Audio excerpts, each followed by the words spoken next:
Minions have spawned.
First blood.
In the assist on the jungle, essentially exclaiming that the Trundle is on the top side. Oh god. Oh, Kyopon's going to be caught out in that bot side river and dies for free. It's going to be 2 kills onto the Nami. Nami carry? Who knew it? Yeah, it's really interesting. Right now we're seeing the pathing of the Trundle up to the top side. Right now, let's see how this is going to play out. Yeah, Napquine gets a haymaker out. Boogie goes low, dashes away, but going to fall anyways. Trundle collects another summoner, but this time he's going to collect a kill. That's right. Well, we're seeing the collector right now. Trundle has been taking care of a lot of summoners right now, and maybe we're going to see more later. Right now, bot lane is in a dicey situation. Ooh. Arrow cross just gonna take a lot of damage from the fasting Senna. How fasting will it be? How long is that gonna last as we keep our eyes peeled exactly for action in that bot side? Viego is roaming around there, and of course we will be keeping tabs on the stacks of Absolution coming through from Senna. This early in the game, nothing to really scroll chat, but the more Absolution stacks this champion gets here, Stefu, the more a problem it is gonna be. Right now, I'm pretty sure like jungle in this very moment is one of the biggest problems for Cloud9 in this very moment, because the Trundle has had a lot of presence, and that's how you need to play Trundle in general. But there's a little thing that needs to go on, and it's the fact that Lucian didn't get the kills. And that's a little bit of money that could be really beneficial towards them. But I'm pretty sure that right now what the guys over at Elysium want right now is going to be to take early objectives. Like, if they're able to get the first Drake uncontested, they're going to be in a more comfortable position compared to how they are in this very moment. Well, as we see that fight, skirmish in the top lane, whatever you have to call it up there, we'll see that over and over again. But in my opinion, that's a ×9 Nami KSing the hell out of the AD carry. That's not how you want to play the game, but albeit it is still an advantage for Elysium. This early in the game, as we see a flip of that, is C9 are opting to take this first Infernal Dragon of the game. And we already put a lot of emphasis on how these objectives can basically play out the rest of the game, right? It makes you react. You have to react. You can't give over Dragon Soul. You know, when we look at a 22-minute, 23-minute Dragon Soul, basically sub 25 minutes, it's such a big win condition that you cannot ignore it. And so far, Elysium, they're going to pick that one up. We're also seeing the Lucian already dragging around that serrated dirt.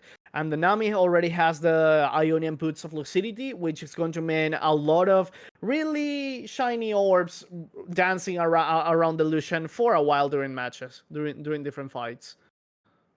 That Tidecaller's Blessing is certainly going to emphasize Lucian even more.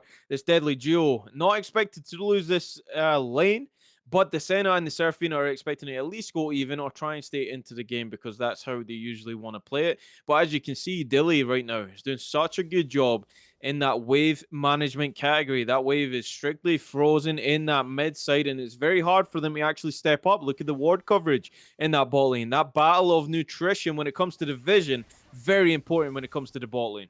Those 600 golds up top that Lucian has over the Seraphine are looking damn fine, if you ask me. This could mean a pair of shiny boots right now, or maybe no. I'm pretty sure that he has the boots rune. I'm pretty sure. Right now we're seeing those early ones, and it's always something that's really interesting when we talk about certain teams is the rune choice here, Steffu, right? What do you want to try and enhance even more? I'm pretty sure what you're asking me what you want to enhance when it comes to like the rune selection, or Oh wow. Yeah, hold that thought. Kayapon is here, and Dilly went forward. Both summoners are still available for the Lucian, but can't say the same about the Nami. His Ignite is dropped as well. A little bit of disrespect in that balling from Arrow, but the Nami gets out. Flash was actually popped from Dilly as well. The threat of the Viego, the resets, is very prevalent in that bot side.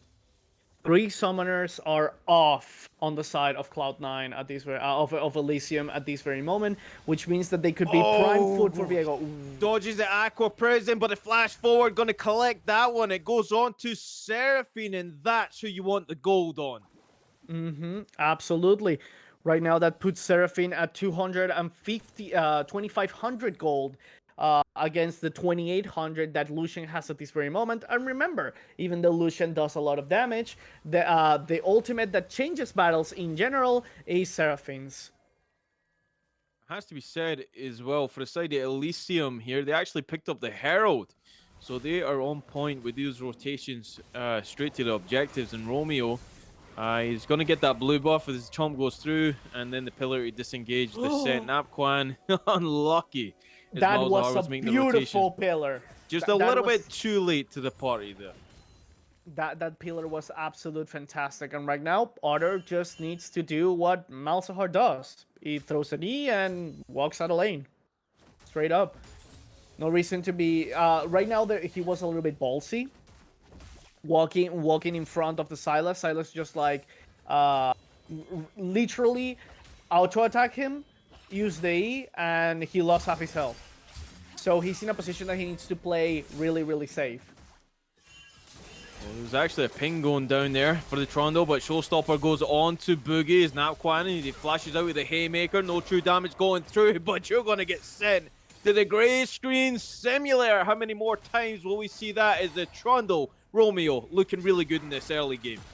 And they could be a Reef Drop up top. Trundle is one of those really good champions that can definitely get rid of a lot of plates. But right now, it's maybe going for them to go back. He's going to look to enhance how ahead is the lane at this very moment. Right now, he hasn't had a lot of presence on the bot side, but maybe that's going to change later. Story of the junglers so far, and so far so good for Romeo. But it has to be said as well as Kayopon is definitely doing something for his own bot lane in that retrospect. Of course, the Seraphine is sitting with that kill. And this is from the Senna. They're still looking to just scale up. This early game is so fragile for both of these, as we see Malzahar trading with that Viego, said Viego. But in the bot lane, the Cullen going to go down. His Super B-Pot's going to get the root all back on the Dilly. Encore goes through, but going to be cleansed. Kill again, secured by the Nami. 3-0. That Nami is going to go full AP and carry our asses all the way to the ending. But no, in all seriousness, really amazingly played by Nami. A really good kill secure, and right now they're putting a lot of pressure in the mid lane. And 11 minutes into the game, we see that gold lead. About 3,000 gold lead in favor of Elysium. Right here, as they're in control of the map, you can see that right across all lanes. In fact, the Malzahar playing very safe back in that mid lane, not giving anything over. 109 CS up in the CS department, and they're collapsing on the second dragon of the game here, Stefu. They're giving no holds barred as they are trying to snowball this lead as quick as they can. Absolutely. Right now we're seeing, let's see what's going to be the third Drake. It's going to be the Clout Drake, which is going to be really, really beneficial for both Nami and Lucian. These are champions that benefit a lot. Oh, Boogie mistimes the riposte facebreaker into the showstopper. Where's that haymaker? There it is, and that's going to be secured by Napquan, assisted by Kyopon in that top lane. Absolutely. Kyopon has had a really good... It has had, like, a lot of really good presence during the match. Like, it hasn't had the same amount of presence as Romeo, but right now we need to look forward into what he's going to try for later. In these many cases right now, we're seeing a little bit of... There's hope for Cloud to actually pull back. We said that they are experts on going from losing an early game to winning instantaneously, but the same applies right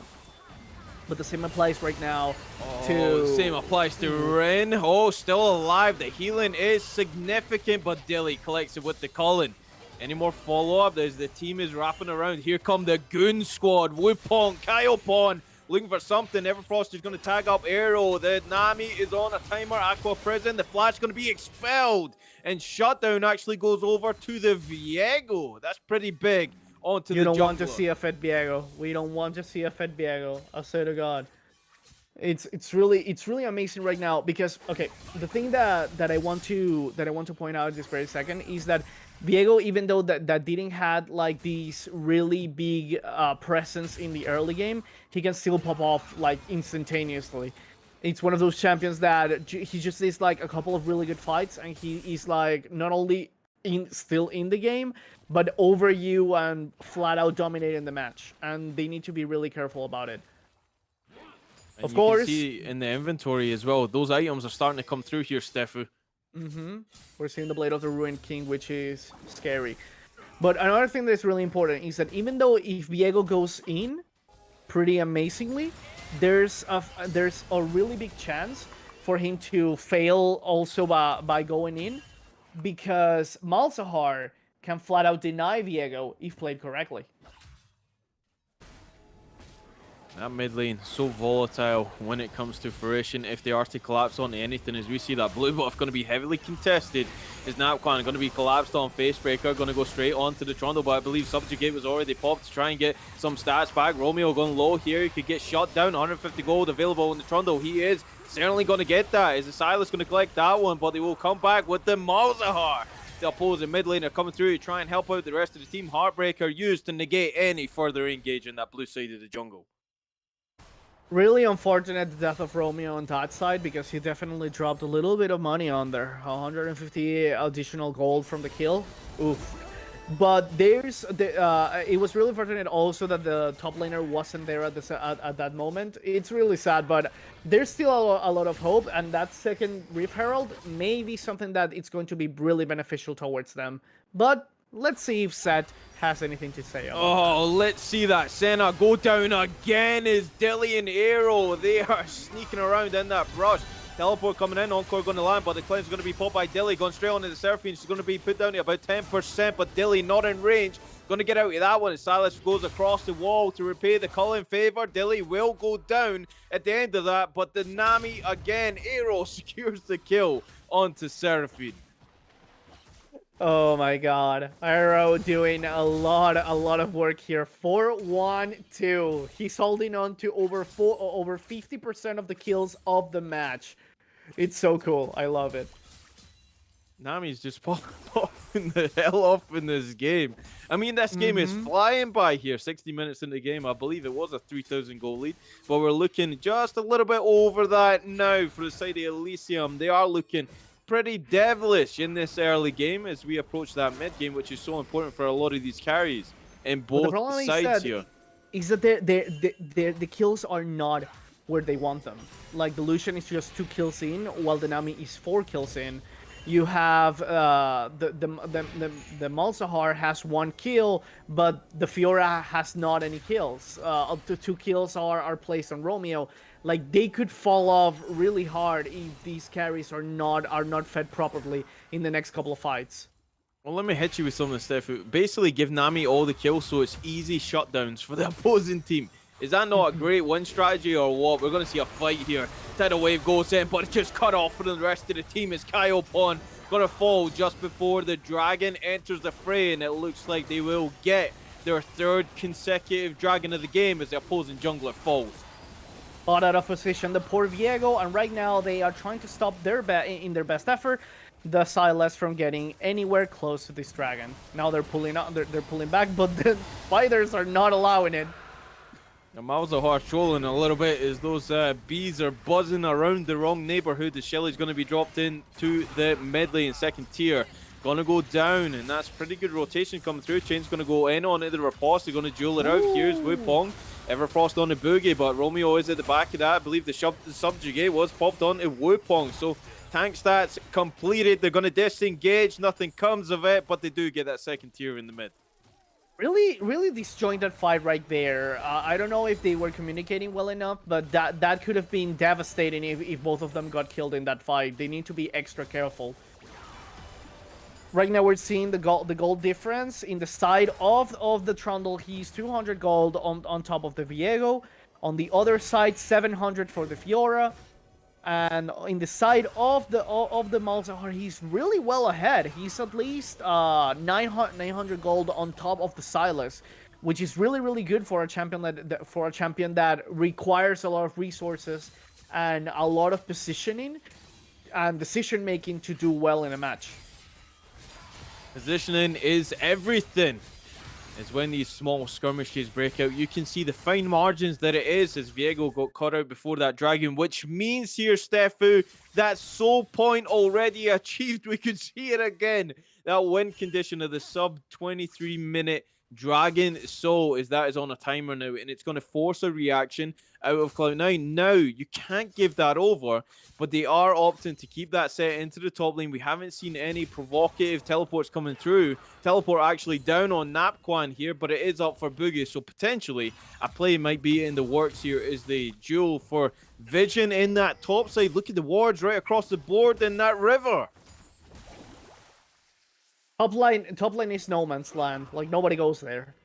Like straight up, we don't want to be there anymore. And the 2-2 set can still definitely face break the Fiora, the 0-2 Fiora, or not. Right now we're seeing a small skirmish in the bot lane. Malzahar still pushing the lane and doing a lot of damage already with Leandra's Torment, Leandra's Anguish, sorry. Oh, Dilly is here. Remember the name because you might be thinking about it later. Cullen goes down. That's a lot of damage. Gale Force, of course, going to be completed for the AD carry. We're going to see a fight in the top lane over the blue buff again. How many times have we seen this? Grand Challenge goes down. Going to dodge the Haymaker, but Showstopper goes over the wall. Flash from Napquan. It's clean. He's going to be out of there under the safety of his turret. Super B pots. Seraphine going to be run down here. Going to trade over the exhaust to negate any damage coming through from Romeo. Subjugate still available. Dilly is just on fire as he goes forward fearlessly and takes down the Seraphine. Absolutely, and right now we're seeing that the re-engage. Dude, I'll pass it up to you. This is your job. Ain't anymore. It happens so quick. Blinking, you'll miss it. Yeah, it's going all the way through that, and now we're seeing the second best Nasus in the game, Malzahar and the little bees. Little bees, Tweedledee, Tweedledum. They're taking down that 2nd tier in the bot lane. These outer objectives are starting to fall pretty quickly. That lead in the gold is starting to ascend here, Steffi. We're looking at about 7,000, almost 8,000 for the favor. Elysium, Soul Point. They're starting to crack open the base here just casually. Otter in that bot lane, just relentless with the push. Dude, the Malzahar is already 2,000 gold on top of the Silas. This guy is swimming in money at this very moment, and right now we might be going to see one of two things when the side of Malzahar. Either he's getting a not like I think it's going to be the Demonic Embrace, or he's going to get a Sonia's. It's going to depend a lot. I'm pretty sure for the items that he's having right now, I'm pretty sure he's going to go Demonic Embrace. And we're seeing the Trundle is already going, already has a how is it called that item? Bramble. I think it was Bramble. the Bramble Vest. And now apparently he's going to the Ruin King, which is going to be fantastic for him to stay on top of the enemy targets. He's running lethal tempo, so it's going to work wonders with it. And right now the dragon, it's almost upon us. Oh, 30 seconds on the clock. Has to use a flash. Wupong, the Silas, trades Everfrost and his flash for that engage. They almost caught him out there, but again, I emphasize so much. Look at the vision for Elysium here. They can see everywhere. They got a lighthouse built in that bot side jungle. Showstopper back. Boogie taking a lot of damage. Cowpong going to collapse onto the top laner, and Fiora falls in that top lane. But Dragon is here. It's arrived, and they are not there. Clout9 to try and contest this. Absolutely, right now the Cloud Soul, the one to rule them all, the one that is going to make all of them speedy boys and have them ultimates. Heartbreaker goes across. Nethergrass going to secure the kill on Viego. Cullen going through again. Dilly relentless on the Lucian, going to collapse on the Napquan. Himigar is going to keep him alive. Facebreaker brings in 2, but not enough to put damage over in trade as the Malzahar picks up the double kill. That was admirable. Like, he tried his darkness, and I think he was by just a sliver. But Romeo securing that perfect dragon at just the moment. I can imagine his heart is right in his throat at this very moment. I feel like that's probably a case for everybody in this game, is the margins. They're so fine, but look at the gold lead right now. Elysium, now they're going to secure that Baron. Forget about the Baron power play. Look at it right now. The state of the game is for Elysium to lose here as the tidal wave comes out. Actually from the Silas trying to steal that Baron. Very brave attempt, but of course going to be so far away. Is Romeo on point with the smikes in this game? Yeah, right now they need to be extra careful. We're seeing the small interrupt on that side. But right now, no, Silas, you don't want to be there. Silas, no! I think he heard you. He got out and dodged very quickly, and dodges a place that you want to be in a game exactly like this. As we see, Soul is already completed for Elysium. They're looking to just accelerate this game even more as they're trying to catch up to that 10,000 gold lead. They're just shy of it right now. It's intense, but they have everything in their power to end this. 3 items on the Malzahar. We got 2.5 items onto the Lucian. The carries are online. We haven't even spoke about Boogie because the story has been with Dilly. Yeah. Right now, Dilly has had a really amazing performance, but we cannot stay behind. Otter did beautifully too during this match. Just diced up Dilly. We just spoke about him. He's online. That's going to be a quick double kill for the Lucian. Super B Pot's going to get silenced by the Malzahar, but they're going to cut off Napquan. Showstopper goes through. That's going to be a triple onto Dilly. He's looking for the Quadra. My boy is popping the hell off in this game. Is on the backside of that fight. Senna gets the same fate from Boogie. They want to end this. They want this championship. They want to finish this series with almost a perfect score. These guys are looking forward to being the best gladiators in the Titan Esports Gladiator League. 25-minute game. Soul achieved, Baron achieved, both Heralds achieved. Elysium just looking absolutely out of control in this opening game. And it has to be said here, Stefu, where do you find the faults and the stars here for Clout9? Because they were so geared up going into this game, but they got stat checked pretty damn quickly. The bot lane definitely fell off pretty quickly. Dealey and Arrow did an amazing job on solo killing them. The presence, there wasn't a lot. There was one time a lot of pressure from Keopon against Dealey and Arrow, but there wasn't a follow up to it. Like, even though they got two flashes and an ignite from that specific match, there wasn't a follow up for 5 minutes, which meant that these guys didn't get killed for that amount of time. These people, the bot lane alone, like in the case of in the case of Arrow, he had 15 of kill participations. He was in 15 kills of the 19 kills that were present in the game. And in the case of Lucian, of Dilly, he had, okay, basic arithmetics are not my thing. That's why I started journalism. But it was 15 kills of the 19, which is really, really cool. And also the presence of Romeo on both sides, in top and in bot lane, and how Otter was able to hold the lane and push against the Silas, and in the end, flat out going over him for over 3,000 gold for them. Dude, straight up, absolute fantastic.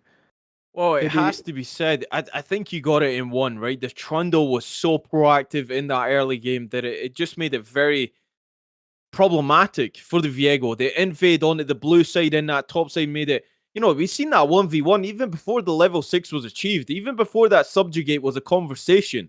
And the Trundle Mhm. shows that early game prowess that even though you don't have a tank, he will still melt your health bar all that quicker. So again, has to Yeah, be said, and those Stefu, mispositionings from Keopon, from Keopon, like had exactly. Exactly. I feel like that micro management between the junglers here. We spoke about the basically if you can track your jungler, if you can get in the head of your opposing jungler and be ahead of the curve, that can prove all the more problematic for them and all the more beneficial for you. absolutely. And right now we're going to go into a break, but don't go anywhere because game 2 of the Gladiator League in Titan Esports is going to come back in just a few minutes. See you guys then.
Unmute. Let's make sure that's all good and transition into here. I don't have a camera. How's it going, Lamb? We've had a bit of a problem. I'm not on stream, but I am the producer here, and I'm going to be the caller today. I'm going to have to mute a lot of audio happening over in the background, but Stefu's power's gone out, and that's a bit of a problem for draft.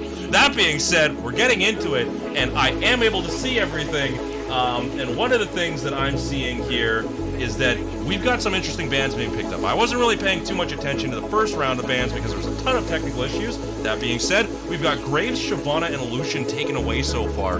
And what I am thinking we're going to see here is some spice because Elysium Riptide came out swinging in that first game. They did, and a big part of that was Lucian Nami, right? And you can see why Clout9 have opted to take away the Lucian. It's just too much of a threat. Why put it against the Seraphine and Senna? You have to get a different idea, and if that is the case, again, a different idea by banning away this AD carry, you have to do that. Caitlyn got to be returned there as well, but Trundle, again, another big problem that Elysium brought to the table in that jungle, and it was so effective in the early game here, Luca, and it was just something that you have to get an answer to or you ban away. And Clout9, they opt to take away both of the carries of that first game.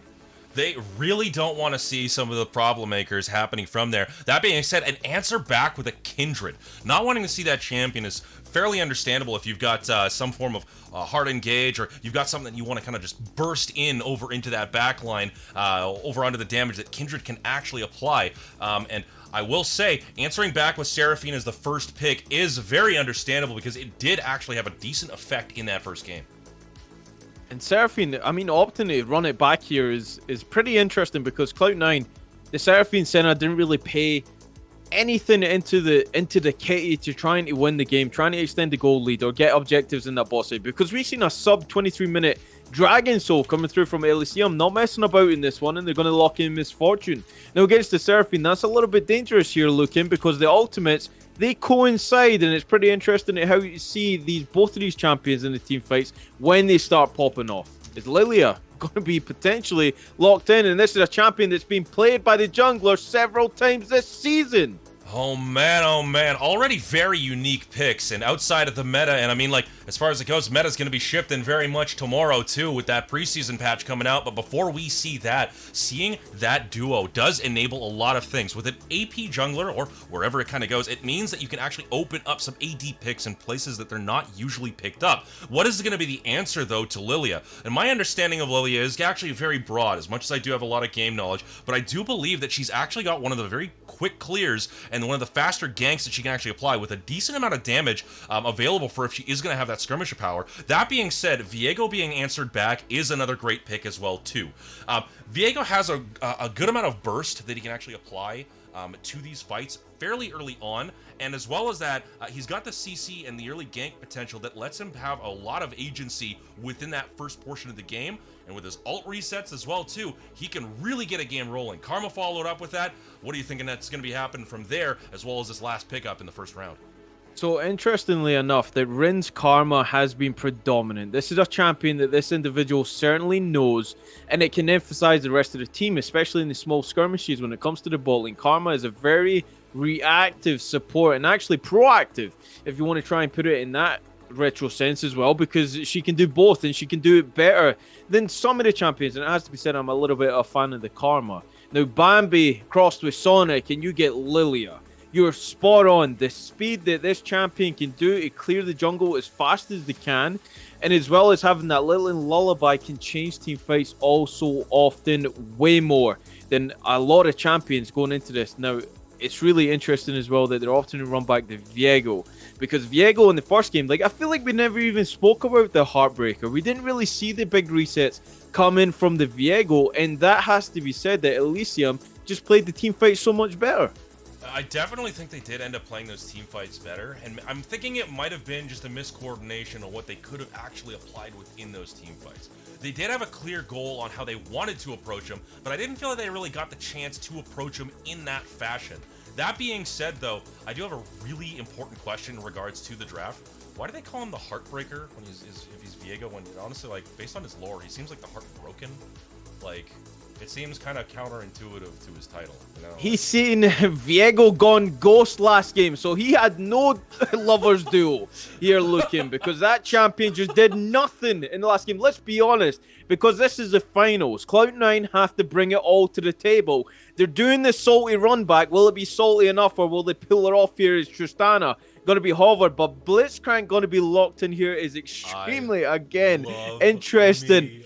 I want to throw it. I want to throw it to this really unique situation that we have here. So Misfortune Lilia, the sleep time is not interrupted. If I remember, it's not interrupted by the bullet time. So potentially Blitzcrank jungle, Lilia support. What do we think about that? I mean, I want to see something spicy. That would resonate well with me. Lilia's support is an interesting one. It doesn't. I feel like it wouldn't pop off at all until level 6. And into a Tristana would be a huge mistake. That's my. Okay, there goes my dream. Dreams just be crushed. That being said, regardless of where it goes, Blitzcrank is always hyped to see. Well, I want to see you throw down your opinions on and all of the yelling at whatever this Blitzcrank does, because he has the potential to swing an entire fight or just anything that happens on the map with a single ability, because that's all he really has, if we're being honest.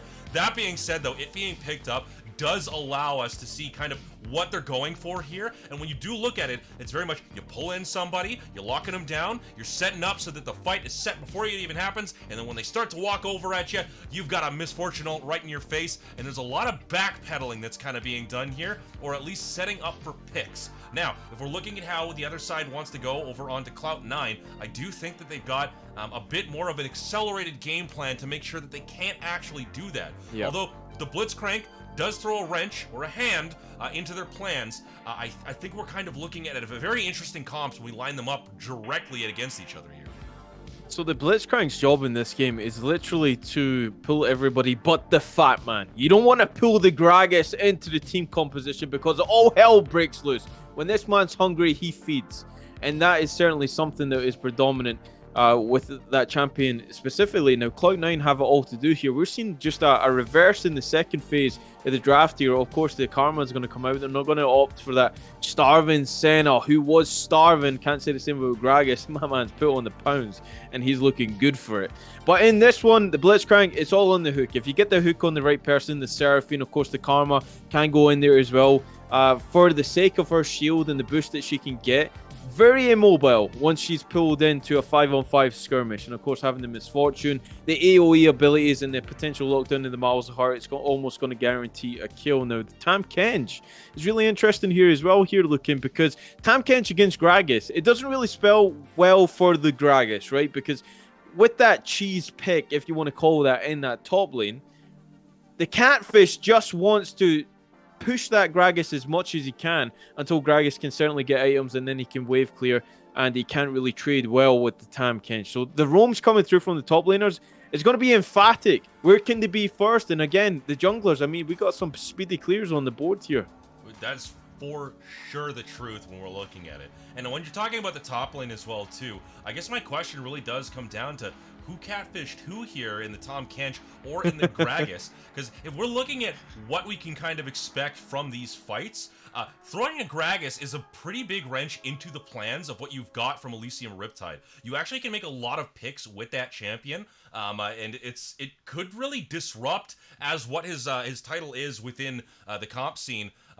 A lot of the things that need to happen here. In fact, throwing Lilia away or even closer into your fight while she's trying to dash around and do her little dance of going in and out can actually very much ruin some of the ways that Elysium Riptide wants to play the game. Now, as they're going to be able to get that off and make those kind of perfect plays is definitely something to look at here, because there's a lot of disruption when you look at the whole side over of Cloud9, and we've got more of a single target focus on what we can kind of expect for most of the plays to look like from Riptide. So how we see these match up will definitely be on to, at the end of the day, who ends up playing better on this day. But so far, Elysium Riptide has shown that they've got the upper hand in Game 1. Can they continue it in Game 2 is going to be the biggest question here, as we're going to throw it over into a break just for a little bit here, hopefully to save Stefu, who's been looking very scared and lonely in the camera while I'm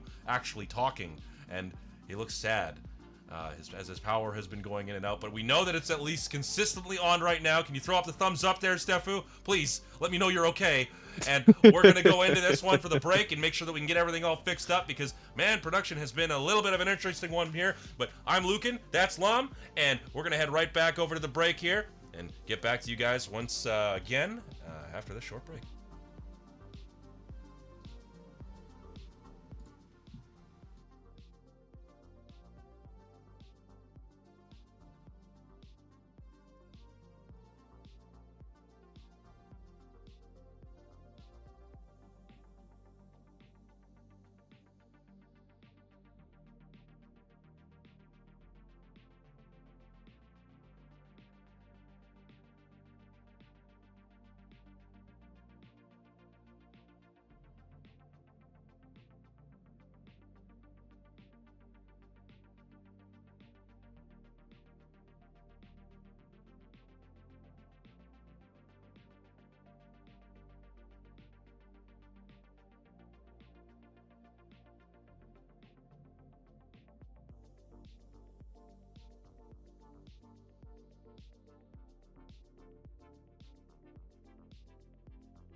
Ladies and gentlemen, welcome back to game 2 of this best of 5. Of course, Elysium is going to take game 1 in this Whoa, one. what's going on Rocket grab. already?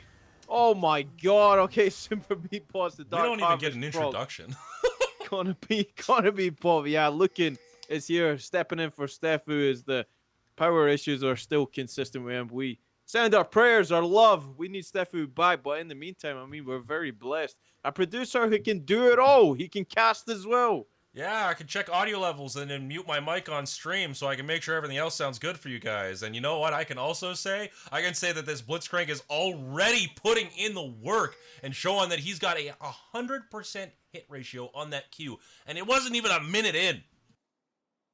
Doesn't hesitate, right? And I mean, that's something that you can't do with this champion. If you see that opportunity, you just got to go for it. You got to grasp it with that robotic hand coming out from Aero. And that's something that we have over the course of game 1. We've really emphasized so much that Aero has had so much to do with the plays that come out from Elysium. And we'll see if you can transcend that into this game as well. Yeah, there's a lot of stuff that we got to look at here, too, to see how they are going to be playing through with these matches. The biggest one that I would say is going to be the jungle pathing and where we see the first gank. The first gank's actually going to probably determine a lot of what's going to end up happening with this game, because another shift over that I didn't really realize, I was kind of had a cloudy mind for some reason, was that we were actually seeing the Tristana in the mid lane.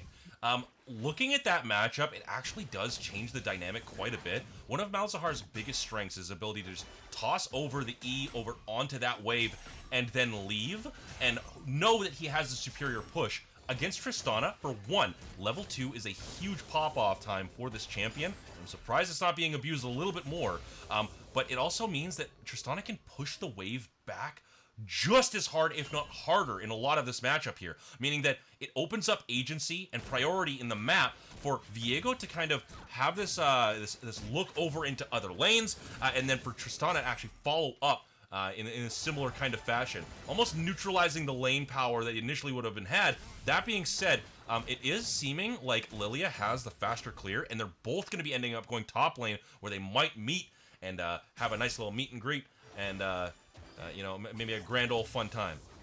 The interaction between Viego and Lilia is so interesting, the way that they can play those fights. And sure, Romeo has that AoE ability and such individual, I guess, champion deletion probability going into that one as well. And Viego also shares that. So it's a skill matchup for sure. But I like how you highlighted the Tristana. It's a little bit surprising that that actually opts to go to the mid lane other than Seraphine. But Seraphine is still in a carry role. So that's something that we do have to get excited about. Because if they put this champion in the support role, I'm not a big fan of that. I like to see it get farmed and try and scale up as best it can here, Lucan. Yeah, and like, we're going to have to see how everything's going to go, because it is already, like, outside of that first little portion there, a very more slower pace. That being said, we've got top lane and bot lane having fights. Yeah, Make It Rain's going to slow down the bot duo right here. Is Blitzcrank going to go in with the hook as Romeo is in that top lane as well? They duel it out. They're going to walk away in that bot side. Same can be said for the top. Boogie walking, Grey Health, Pop, Kyopon going to collapse onto this as well as Napquan is still waiting for those cooldown abilities. The Fat Man buying his time. Drunken Rage into the body slam, looking to secure first blood, and he does that with style. You know, I had to say that it's not happening as fast, and then simultaneously two fights happen on each side of the map. You can't make this up when you're looking at this. But how is that going to affect the rest of the game is kind of what I'm looking at here, because we've now got a Gragas who's picked up the early kill. It does also seem that he is actually possibly going AP. And if he's going to be going AP, yeah, there it is. There is the pull down with a lot of mana taken out. Going AP does mean that we're actually going to be seeing a lot more burst potential coming in from there, I'm thinking. But we also could definitely see him Bruiser. Either way, though, it is going to be an interesting way to see how that ends up going. With the poke happening over in the bot lane pretty consistently here, too, we are probably going to see both side lanes actually having the ability to push in, allowing for very likely that early dragon to go over to Clout9's side. And it's really good that you highlight how this bot lane is going, because it's a complete flip from game 1. Elysium were dominating in that game 1 with the Lucian, Nami, and all of a sudden that Lucian is banned away, which opens the door for the Misfortune. Another AD carry that you can't really pull away from because it is such a prevalent champion that you have to take that is so big in the 5-on-5 skirmishes. But the Seraphine now, with the Karma, has the ability to sustain in that lane. They don't have that kill threat other than Aero if he has that hook. If it isn't on cooldown, that rocket grab, then you can play around it, right? If you know the timings of this champion, you can definitely push the wave. And now you're seeing it bounce back. So they get free backs off here as this wave will probably just kind of crash just outside of that bot lane turret, and they're going to get their free backs off here as well as Elysium. The timings are good. It actually will crash, which is a little bit sad. So they'll lose a little bit of XP and gold. But other than that, the Seraphine is doing really well in this early game. Yeah, it looks like you're kind of positioning here for a gank over in the mid lane, but nothing really too concrete is set up as the wave is pushing back over into the Tristana. That being said, we are seeing that Viego is kind of eyeing up just to have something over in this bot side river while the other team is away here, but I'm not sure it's actually going to be committed to. Might just go back into a clear. I feel like you could have probably gotten a little bit more, but that being said, top lane is definitely showing that that little bit of extra damage is going to go a long way. I think that we're also going to see something here soon because we got Lilia pathing right into the lane. Romeo popping that Oracle, trying to scope out any vision that is there, but Napquan, he is a tanky boy even this early in the game. He's going to get dived on by both of them. Devour goes down from the Tam Kench, trying to deliver him back into the Lilia, but they're low on mana. You're going to get an explosive cast, but Kyle Pond, right place at the right time, and Boogie, don't blame it on the Boogie, blame it on the Moonlight. Blame it on Kyle Pond as he looks to collapse onto Romeo. Assisted with Wupong going in with a Tristana, trying to get the third proc of that explosive charge. And directly Romeo doesn't care. will walk away with his life. Oh boy. Looking over here, looks like we got another fight happening. Lamb, what's your take on this one? Good root up here as the resolve goes through from the Karma, but not enough to negate the damage coming through. His B-pot's going to hit the deck again. He's used to that gray screen, and he's hitting again in game 2. Man, there is a lot going on here. Another fight. I don't get to talk. It's all you. Oh, rocket jump. No explosive charges. Still going to commit to it. Wupong dives into the turret. Wupong! Gives over a free kill to Otter. He's building that dam in the mid lane. Yeah, and I mean, like, you could say he's building the dam, but I mean, as much as you're going to be damned to try to take it down, it is not going to leak. Having to stand there and just hold your own, even the audacity to think that you can dive under tower and get out again is a little wild there. That being said, it does shift the focus away now, and it looks like the first dragon, even if it is Cloud and not quite as impactful, will likely be going over to Elysium here. Big misplay for sure. But that being said, there's a lot that's happened within that short period of time. A kill going over to Viego does mean that you are starting to see that acceleration happen from the jungle and could mean some bit of a mess in the next fight here once he does end up solidifying, picking out those items here. I want to even know what the gold lead would be here because he's certainly sitting on 1,300 gold, which is quite a bit when you consider it in the large scheme of things. Dragon being taken away, though, does mean that we are seeing that fly by. And I will say, as much as the early Cloud Drake doesn't usually amount to something, and I might need to shut up here in a second, what a having great move side speed step. to Lilia. Encore goes through on the Blitzcrank and Dilly, which is the right target at the right time. A lot of those going to be emphasized in this one. The bot lane will walk away from C9. They foil the gank attempt as Viego hovering around, but I don't think they'll get anything off of that. No, and as I was trying to complete my thought here, I might not even get a chance to if this hook connects through. Oh, there we go. Blitzcrank is a problem. Let Lucan speak. It just doesn't matter. Aero goes in with a rocket grab. Very low mana on both of them there as the kill threat is still going through in that bot lane. They don't believe in like standard fight timings, using all your rotations at once, bursting down people. It's all about just make a nuisance of everything you do, and I like it a lot. I don't like it for casting. It has not made things easy. We'll talk about that a little bit later, though, as what I wanted to mention is, as much as we've got a first Cloud Drake here, the one thing that's always to consider when a Cloud Drake is picked up is that it's movement speed. Now, what does movement speed generally do, especially when we're talking about out of combat and then being able to move around? You can talk about rotations, but the other thing, too, we can talk about is champions that benefit from that additional movement speed, both for rotations and actually for combat prowess. And whenever I think of that, I'm thinking of Romeo right now on this Lilia. Yes. Being able to dance in and out of fights is key to that champion's kit, and while it might look just like a small increase in power coming up for most champions, it does actually mean a lot of agency to be able to weave in and out. Now, that being said, there's something happening bot side here, as we see a lot of wards being cleared up, but I don't think there's going to be any too much in terms of pressure. The Herald being taken down might be seen out, and I'm hoping that we get to see what happens from this, but it might just look like a clear pathway to take it and then push it over into another lane.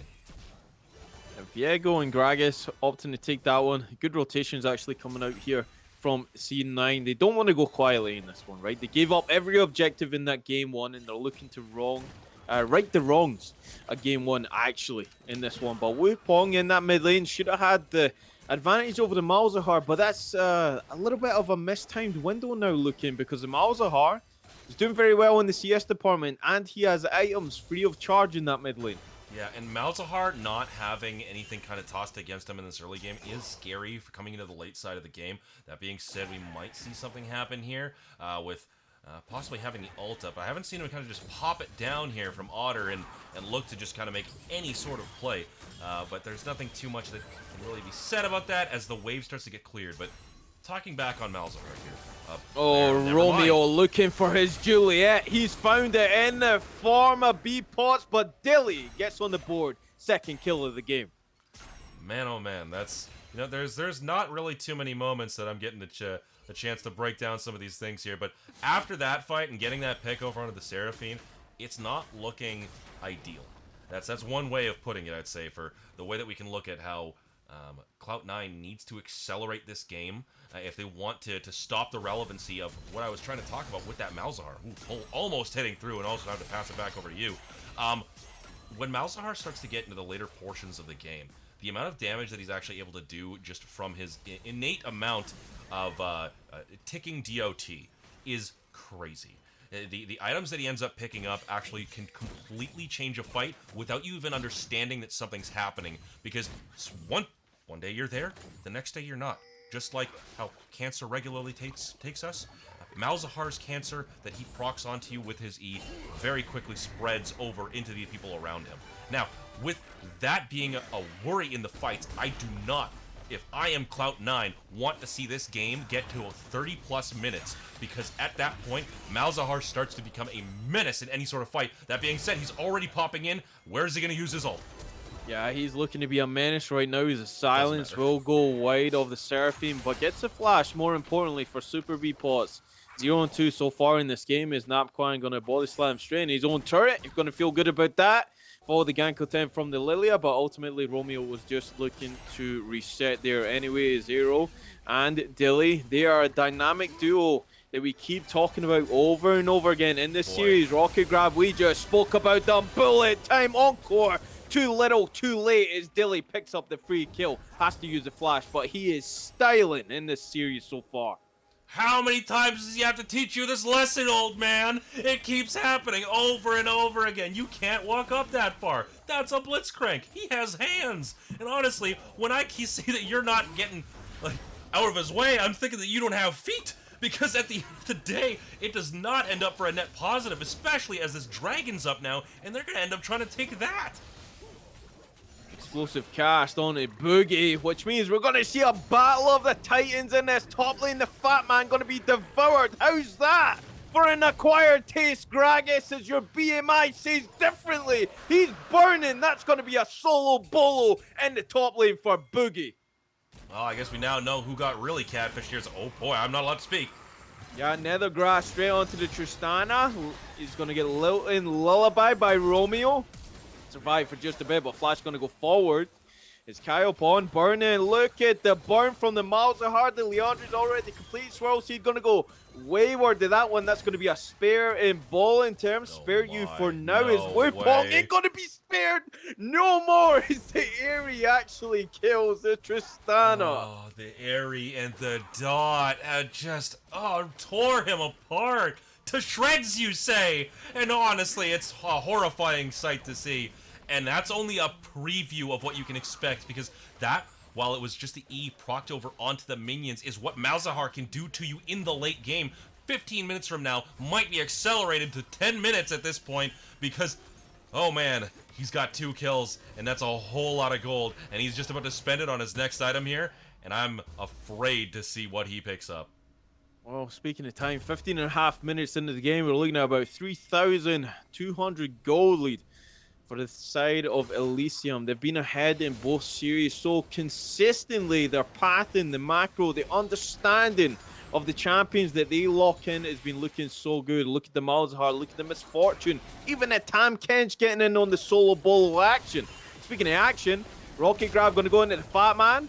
He's going to go straight back on to Bambi. Bambi a little bit lost here. Smite's going to heal up Romeo for a second. He's disengaged. Bullet time going to go down, make it rain, going to slow up the rest of the team. They're in a pincer right here. Napquan going low, but they're going to pick off the Blitzcrank. They're going to pick off Viego as a return for that one. Romeo on the hunt here. Rin is in the vicinity, but Napquan walking it out as well for a Fat Man. He moves pretty fast. As the Swirl Seed goes wide, his bullet, he's slowing them down with the bullets, but not going to collect them any more than that. They trade 1-for-1 in that red jungle skirmish. Keeping it up with the theme before as well, too. Honestly, it's looking like a Boogie Wonderland because he's actually doing a lot of work in these fights. That's for sure. I do need to say, though, that this is looking like another kind of snowball situation because while you over on Clout9's side are looking to accelerate the game so that you can close it out faster, you have not had the ability to do that. In fact, it has gone the complete opposite way here, looking at the way that it's being handled by Elysium Riptide. We are seeing an amazing performance of them in the way that they're actually approaching these fights. This is very worrisome if you are a Clout9 fan, because the Viego, again, the salty run back is happening. Viego, the Seraphine from game 1, and already the Seraphine 0-3. Looking, where do you correct this? Because they're opting to play these champions, but ultimately they're just not getting the opportunities to show what they can potentially do in the game. I think it's not so much about what they can correct, it's about the way that they're approaching a lot of these fights and thinking that they're stronger than they are. We do need to see how it'll shore up as well, too, because there is a lot of relevance speaking towards Tristana's late game and how much damage she can actually output. I do think that it'll be a lot harder to get off. That being said, Skelly's even going to assist Napquan as he goes drowsy, going to get slapped. He's going to get knocked up, but Lilia collects the kill. See the macro rotations, though, coming through from Clout9. They pick up that mid first tier turret. Now, that is actually one of the reasons I think they're losing this matchup here, and they'll need to fix up. If they lose this and go into the game 3, we're not going to speak too soon for that one for sure, but they're opting to not split the map.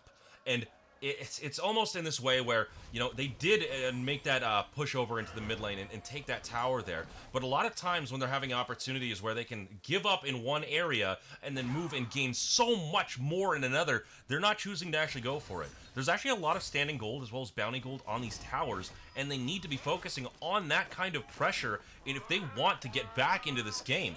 The lead is only 4K right now, but it's going to feel like a lot more because of where that gold is actually centered on their players. For one, you've got a pretty hard to deal with tank that can actually choose to split push here, and you've also got the two main damage threats of this team. It does not feel good. Blitzcrank doesn't need anything, and Blitzcrank, by the way, gets a pull, and nothing He lands else happens. everything. He lands everything in this game. This man has got the God hand pulling out here, that's for sure.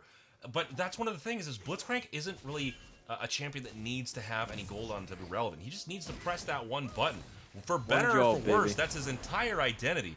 It looks like we might actually see some form of a split here in terms of what the focus is, but there's another 35 seconds on this Baron, and you're on the top side pushing it over, looking to grab that top tower maybe, and then hopefully go into the Baron is kind of my thought process on what they're going to have here. It might actually be a decent play. That being said, we've got more stuff going on. One of the first misses that I think I've seen from this Blitzcrank so far is the top tower is going to go away, and we're going to have a little bit more gold, and we're going to close the gap slightly, but push is happening over in the mid lane, and I'm not too sure what's going to be happening there because there's a lot of pressure being thrown over on that side. So regardless of that bounty being claimed, it is still a 4,500 gold lead for the side of Elysium as they look so good in this game. Look at the macro. They got the Malzahar in the bot lane trying to collect some more money onto that other outer. We've seen this before. I feel like it's an instant replay from game 1. The macro is just so on point from Elysium. And it's going to be important to see how they're able to deal with it as another pull. Oh no. Oh, they pull in the Karma. Karma gets absolutely obliterated. Then that team fight, the slow's going to go down. On his Super B pause, he has to flash. Encore going to go down. He's going to interrupt the bullet time. That's a little bit of a positive in that team fight. If it's not the KDA, they pick off the Aurelia. They're still going to re-engage it. Boogie still in the middle of it, healing with the grey health. Going to go back in with the Nethergrass. That's a company. That's a triple kill onto the Catfish. They're going to go for Wupong as well as he rocket jumps into the Nether. And they're going to siege on that inner inhibitor 20 minutes into the game. Oh man, and how far do they take this to? There is still death timers put onto 3 of them, but it looks like they're going to just look to clear out a little bit of this base and then dip out of here. Are they going to grab the inhibitor is my next question. I believe they can, but it's also very much based off of what we can kind of see if they can go further. Another pick here would enable them to do more, but they are very low, and they likely want to just head back home and grab everything that they want on that next purchase. That being said, a big fight happening there and opening up the game even further from what it is, accelerating the lead by another 2k over in their favor. And that's before the Baron even spawned. The Baron's going to come up here while they're looking to accelerate, and they already have 2 pushing lanes innately because of the supers that are happening in the mid and bot tower. All they really need to do here is grab this Baron and then walk it down the top lane. That is essentially the only macro play you need to make at this point. And at this point here, if you're Clout9, you're looking at how to stop this because you know what their path is, and you need to figure out a way to stop it if you want to stay in this game. Clout9 just a little bit behind the curve so far. Maybe slow to start in this series, but this is a series that you cannot start slow. This is the finals. The sole point on the line. Well, I say sole point. That's already been achieved. For the side of Elysium, they're looking to secure the Baron as well. They cannot go close to this. Otherwise, it will spell disaster. They just don't have the items, the money. They're being starved here looking, and they have to watch this Baron go down for free. Oh, but they're looking to get something out of it. I think they should have gone in earlier if they were going to choose, because this is not looking like the greatest play. Oh man, what are they going to be doing here, though? Blitzcrank gets the sleep. Okay, they get a lullaby onto multiple people, but they're just following it up with the Catfish, the front line, Abyssal Voyage, and the range Wupong burning. Miles Hard going to secure the kill. That's 4th kill of the game. Double kill, and that's just a little icing on the cake for Otter in this game. He's completely ignoring the Karma. He doesn't care about the KDA. He cares about the damn win. And that's exactly what Elysium are going to do in this game, is they secure the kill again on a Karma. Dispel the onslaught that has been a 2-0 series so far. What a game. What a game. Absolutely wild performance in terms of just macro proficiency, as well as, if we're going to talk about it too, that Blitzcrank hitting every hook that he needed to hit in that game. At every critical point, he managed to get that pull, and that was a huge thing for getting and accelerating that game fairly early on. That being said, though, this is now game 2. Just game 2, and we've already got an Elysium lead going into it for them having the 2-0.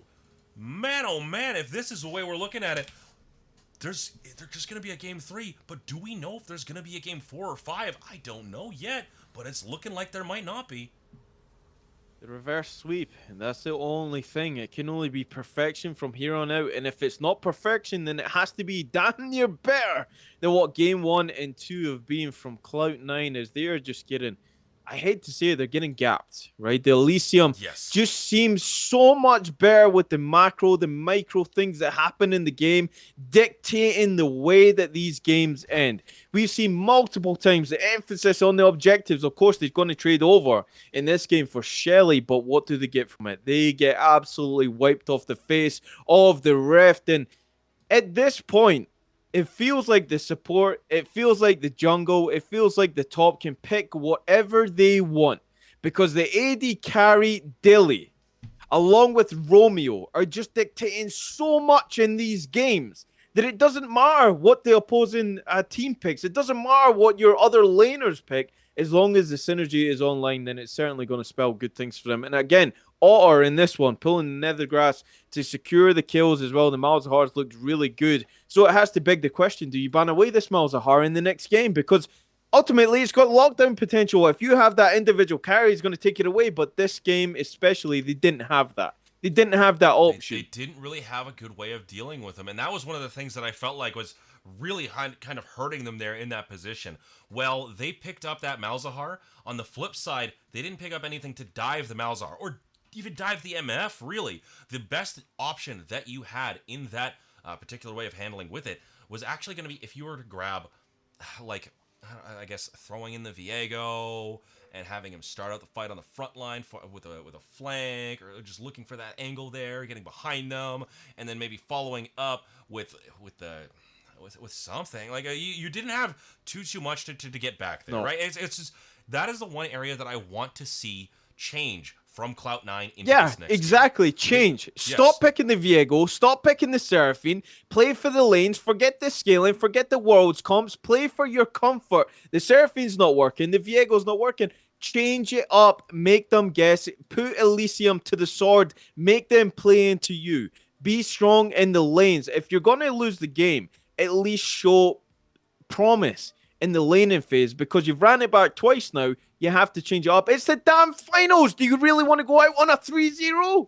Yeah, we don't want to see you drop down dead and just stop it right here. So I want to see Clout9 come back swinging, and we're going to have to figure that out after this short break here that we see, because, man, it's starting out very strong here, but the reverse sweep is always there for that kind of potential. And you know what? If we can hear it, I want to hear the Silver Scrapes. Are we going to hear it? I don't know yet. We're going to have to wait to find out. We're going to go to the short break to fix up some stuff over in production, see if we can get everything else sorted out from there, and we'll be right back. Talk to you soon.